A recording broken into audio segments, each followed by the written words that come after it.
आप सभी को करवा चौथ की बहुत बहुत शुभकामनाएं। मेरी सभी बहनों का सौभाग्य करवा माता की कृपा से सदैव अखंड रहे। इसी मंगल कामना के साथ आज के इस वीडियो में मैं आपको करवा चौथ व्रत की संपूर्ण पूजा विधि बताऊंगी। इस वर्ष यानी साल 2025 में 10 अक्टूबर के दिन करवा चौथ का व्रत रखा जाएगा। तो सभी सुहागिनें अपने पति की लंबी उम्र के लिए हर साल कार्तिक मास के कृष्ण पक्ष की चतुर्थी तिथि को करवा चौथ के इस पवित्र व्रत को करती हैं।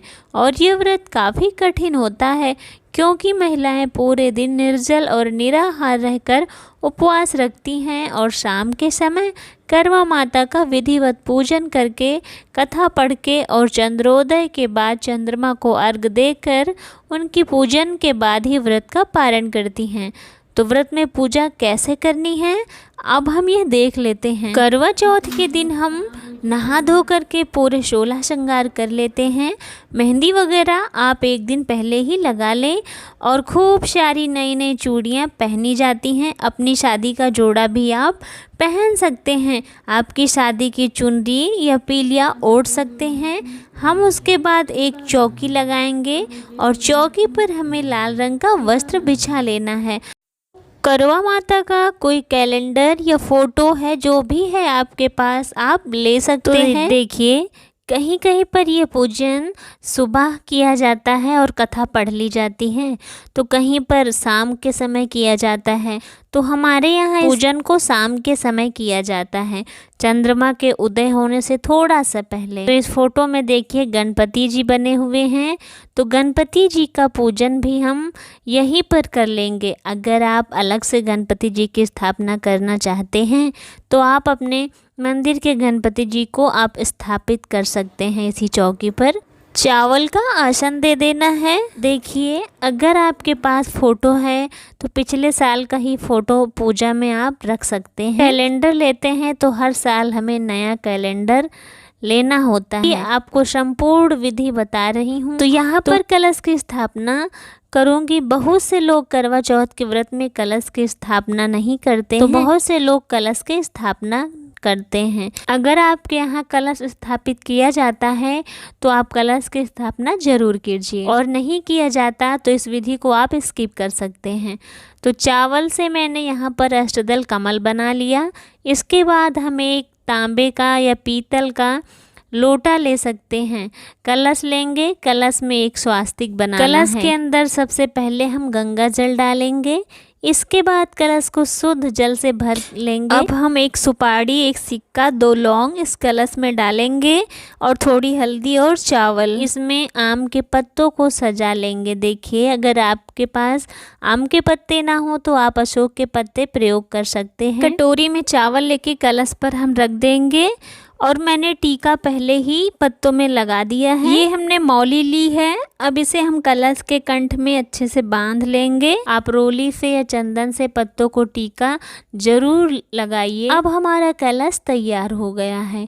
इसे हम अष्टदल कमल के ऊपर रख देंगे और चावल से भरी प्लेट पर एक शुद्ध देसी घी का दीपक रखकर हम उसे प्रज्वलित कर देंगे। तो अब हमें चावल की 2 छोटी छोटी ढेरियां लगानी है और हमें 2 करवे चाहिए होते हैं। तो मेरे पास मिट्टी का करवा नहीं, ये पीतल का करवा लिया है। आप चाहें तो मिट्टी का भी ले सकते हैं। और दूसरा करवा मैंने स्टील का लिया है जो डेकोरेट है, तो इसे सजाने की ज़रूरत नहीं है। अगर इसके स्थान पर आप मिट्टी का करवा भी रख सकते हैं, लेकिन वो ज़्यादा शुभ माना जाता है। करवे में हमारे यहाँ ड्राई फ्रूट्स और मिठाइयाँ या बतासे जो भी आपके पास उपलब्ध है आप उस स्टील वाले करवे में मैं भर दूँगी। तो यहाँ पर मैं ड्राई फ्रूट्स, बतासे और मिठाइयों को भर लूँगी और एक करवे में हमारे यहाँ जल भरा जाता है। तो इस तरह से देखिए 2 करवा को तैयार कर लिया जाता है। जो जल वाला करवा होता है वो हमारा होता है और उसमें हम सीके भी लगा लेंगे, जो पूजन में बहुत ही महत्व होती हैं। चौथ में पूजा करते हैं तो उसमें हम 4 सीके लगाते हैं। अब हम अपने करवे में ढक्कन बंद कर देते हैं। देखिए जो जल वाला करवा है उसमें हमने सीके लगा दी हैं और बहुत सी जगह पर इसमें कॉटन भी लगा दिया जाता है, सीके नहीं लगाई जाती हैं। इस जल वाले करवे से हमें चंद्रमा को अर्घ देना होता है। और जो मिठाई वाला करवा होता है वो माता पार्वती के नाम का होता है। तो अगर आप अकेले हैं तो देखिए माता पार्वती से आप करवा को बदलेंगे। अब एक पात्र में हम शुद्ध जल लेकर आम के पत्ते से या फूल से आप स्नान की भावना से माता रानी पर जल की छींटे दें और फिर हम मौली अर्पित कर रहे हैं माता रानी को। और चूनर आप अगर आपके पास है तो आप उसे ज़रूर समर्पित करें माता रानी को, वस्त्र की भावना से समर्पित कर देंगे हम। और इसे रोली, घी, गुड़ और सिंदूर, काजल, इन सब से हम इस करवे पर टीका कर लेंगे। और जो स्टील वाला करवा है वो डेकोरेट है तो हम उसे नहीं सजाएंगे। अब हमें पीतल वाले करवे में जो कंठ है, कंठ में हम मौली बांध देंगे। अब मेरे दोनों करवे तैयार हो गए हैं। तो ऐसी मान्यता है कि जो करवे होते हैं उनके ढक्कन के ऊपर हमें कुछ ना कुछ मीठा ज़रूर रखना चाहिए, उन्हें खाली नहीं छोड़ना चाहिए। तो मेरे पास ये घर के बने हुए पेड़े हैं, मैं वो रख रही हूँ। अगर आप दुकान से कुछ मंगा रहे हैं मीठा तो आप वो रख सकते हैं, बस करवे खाली नहीं होने चाहिए। और अगर एक जन पूजा करते हैं तो उसमें 2 करवों की ज़रूरत होती है। अगर हम 2 लोग पूजा कर रहे हैं तो अपना अपना एक करवा होता है, उसी से हम बदल लेते हैं, करवा फेर लेते हैं। तो अब हम अलग से थोड़ा मीठा और रख रहे हैं एक कटोरी में, आप भी ये ज़रूर रखें। तो अब हमें थोड़ा सा अनाज एक बर्तन में लेना है और उसमें थोड़े पैसे रखने हैं दक्षिणा स्वरूप। आपके पास जितने भी पैसे हो सकते हैं यथा सामर्थ्य आप उसे ज़रूर रखें। अब हम करवा माता को सुहाग का सामान भेंट करेंगे। तो इस तरह से करवा माता को छुआते हुए हम उन्हें समर्पित कर देंगे और यहाँ पर एक बिंदी निकालकर हम करवा माता को लगा देंगे। सुहाग की पूजा होती है तो यहाँ पर हमें सुहाग की चीज़ें ज़रूर करवा माता को समर्पित करनी चाहिए। तो अब हम माता रानी को फल समर्पित करेंगे। आप कोई भी ऋतु फल ले सकते हैं जो भी है आपके पास। और अब हमें सासू माँ के लिए बायना निकालना है। ये सुहाग की पूजा है तो सासू माँ को सुहाग देना तो बनता है। तो इसके लिए मैंने एक सुंदर सी साड़ी ली है। सासू माँ अगर सूट पहनती हैं तो आप वो भी ले सकते हैं या साड़ी ले सकते हैं, लेकिन वस्त्र जरूर देने चाहिए हमें। अब हमें थोड़ा सा जो भी सुहाग का सामान है और यथा सामर्थ्य दक्षिणा सासू माँ के कपड़ों के साथ जरूर रखने हैं। तो देखिए सामान यहाँ पर चौकी पर मैंने रख दिया है। अब चंद्रदेव के पूजन के बाद सासू माँ को हम इसे दे देंगे। तो अब हम हाथ में थोड़े से चावल लेकर कथा सुनेंगे करवा चौथ माता की। ऐसी मान्यता है कि अगर हम व्रत कर रहे हैं, पूजन करते हैं, तो हमें व्रत कथा जरूर सुननी चाहिए। अगर आप 2 जन हैं तो एक लोग कथा कहते हैं और दूसरा हाँ करता है तो बहुत ही सुंदर लगता है। अगर आप अकेले ही हैं तो खुद से कथा कहिए और खुद ही हाँ भरिए।